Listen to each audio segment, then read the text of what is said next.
జారశ్రీ పెదవుల నుండి తేనె కారును, దాని నోటి మాటలు నూనె కంటేనో నునుపైనవి. అంటే ఈ లోకం మాటలు చాలా టేస్ట్గా ఉంటాయి, చాలా నూనె కంటే నునుపుగా ఉంటాయి, తేనె కారినట్టుగా ఉంటుంది. చాలామంది లోకస్తులు మనుషులతో మాట్లాడినప్పుడు చాలా నెమ్మదిగా, చాలా అంటే ఈ వ్యక్తి కంటే మంచోడు ఈ ఊర్లో లేడు అనుకున్నట్టుగా మాట్లాడతారు.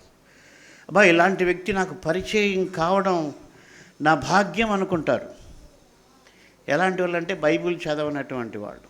అయితే దీని ముగింపు చెప్పాడు ఆయన. జారశ్రీ ముగింపు ఆయన చెబుతూ 5వ అధ్యాయంలోనే దాని పరిస్థితి ఆ 4లో వివరించాడు. దాని వలన కలుగు ఫలము ముసిని పండంత చేదు, అది 2 అంచులు గల కత్తి అంత పదును గలది.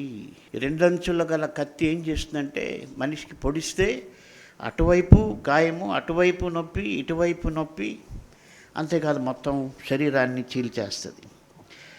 ముసిని పండంత చేదు మనకిక్కడ దొరకవు, కానీ ముసిని పండు అంటే అంతకంటే చేదైన పండు ఏది కూడా ఉండదు. అంటే ఇక్కడ ఎందుకు వర్ణిస్తున్నాడంటే, నీవు తీయగా ఉందని, తేనె కారేట్టుగా ఉందని నువ్వు ముందుకెళ్తే ఇది కూడా నువ్వు గుర్తులో పెట్టుకో. దాని వలన కలుగు ఫలము ముసిని పండంత చేదు, అది 2 అంచులు గల కత్తి అంత పదును గలది. కాబట్టి దాని ముగింపు చెప్తున్నాడు. నిజంగా మనం దేవునికి ఎంతో థ్యాంక్స్ చెప్పాలి. ఎందుకంటే మన చేతిలో పరిశుద్ధ గ్రంథం ఉంది.